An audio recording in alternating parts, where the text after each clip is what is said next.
السلام علیکم دوستو، خوش آمدید۔ آج کے پہلے واقعے کے ساتھ تو شروع کرتے ہیں۔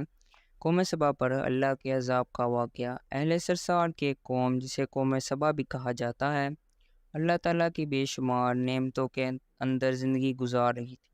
یہ قوم ایک عظیم تہذیب و تمدن کی مالک تھی۔ حضرت داؤد علیہ السلام اور حضرت سلیمان علیہ السلام کی باضابطہ حکومتوں کے بعد ان کی حکومت زبان زد خاص و عام تھی۔ کہا جاتا ہے یہ لوگ گندم کے مغز سے آٹا پیس کر روٹیاں پکاتے تھے، لیکن اس کے برعکس وہ اس قدر اسراف کرنے والے اور ناشکرے تھے کہ انہی روٹیوں کے ساتھ بچوں کا پاخانہ صاف کرتے تھے۔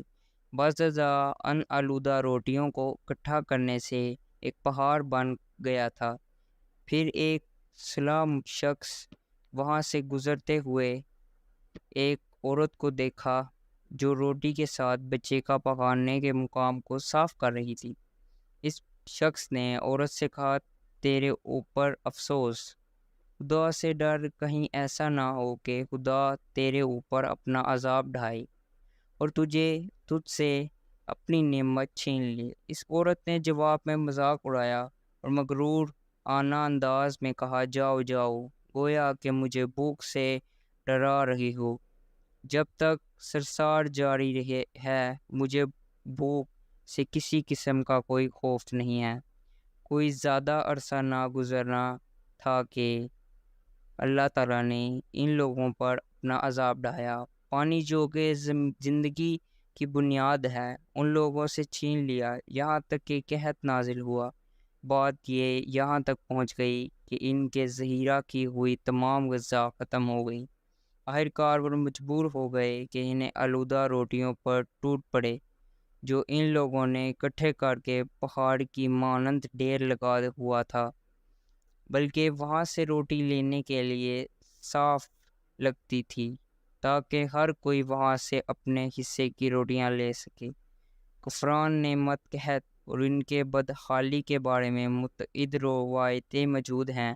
سورۃ النحل کی آیت نمبر 112 اور 113 میں یوں ارشاد ہے، اور اللہ نے اس بستی کی بھی مثال بیان کی ہے جو محفوظ اور مطمئن تھی، اور اس کا رزق ہر طرف سے باقاعدہ آ رہا تھا، لیکن اس بستی کے رہنے والوں نے اللہ کی نعمتوں کا انکار کیا تو خدا نے انہیں بھوکا اور پیاسا کا مزہ چکھایا، صرف ان اعمال کی بنا پر جو انجام دے رہے تھے۔ اور یقیناً ان کے پاس رسول آئے اور تو ان لوگوں نے ان کو جھٹلایا، پھر ان تک عذاب آ پہنچا۔ یہ سب ظلم کرنے والے تھے۔ اسی قوم سبا کے بارے میں ایک اور واقعہ بیان ہوتا ہے کہ ان لوگوں نے اپنی ذرات کو بہتر طور پر باشت کرنے کے لیے پانی ذخیرہ کرنے کے خاطر بلک کے دو پہاڑوں کے درمیان ایک بہت بند معرب تعمیر کیا ہوا تھا۔ سورخ اور دوسرے پہاڑوں سے گزرا ہوا پانی اس بند میں آ کر وفر مقدار میں جمع ہو جاتا تھا۔ قوم سبا نے اسی پانی سے صحیح طور پر استفادہ کرتے ہوئے وسیع عرض اور بہت سے خوبصورت باغات لگائے اور کھیتی باڑی کو رونق بخشی۔ ان باغات کے درختوں کی شاخیں اس قدر پھولوں سے لدی ہوئی ہوتی تھی، کہتے ہیں کہ اگر کوئی شخص سر پر ٹوکری رکھ کر ان کے نیچے سے گزرتا تو پھل خود بخود ٹوکری میں گرنا شروع ہو جاتا اور قلیل مدت میں ٹوکری تازہ پھلوں سے بھر جاتی، لیکن نعمتوں کی کثرت نے انہیں شکر کرنے کی بجائے سرمست اور غافل کر دیا تھا، یہاں تک کہ ان کے درمیان بہت بڑا طبقاتی نظام وجود میں آ چکا تھا۔ ان میں صاحب اقتدار لوگوں نے کمزوروں اور ضعیفوں کا خون چوسنا شروع کر رکھا تھا، یہاں تک کہ ان لوگوں نے خدا سے ایک احمقانہ التماس کیا جس کا ذکر سورۃ السبا کی آیت نمبر 19 میں ملتا ہے۔ انہوں نے کہا، خدایا ہمارے سفروں کے درمیان فاصلہ زیادہ کر دے۔ انہوں نے اللہ تعالیٰ سے یہ التماس اس لیے کیا تھا کہ غریبوں، بے نوعوں لوگوں، عمرہ اور ضرورت مندان کے ہمراہ سفر نہ کریں۔ ان کی خواہش یہ تھی کہ آبادیوں کے درمیان خشکی ہو اور فاصلہ بہت زیادہ ہو، تاکہ تحت دست اور کم آمدنی والے لوگ ان کی طرف سفر نہ کر سکیں۔ اللہ تعالیٰ نے ان مغرور پیٹ پجاریوں پر اپنا عذاب نازل کیا۔ بعض روایتوں میں مطابق ان مغرور لوگوں کی آنکھوں سے دور صحرائی چوہوں نے مورب نامی بند کی دیواروں پر حملہ کر کے انہیں اندر سے کھوکھلا کر دیا۔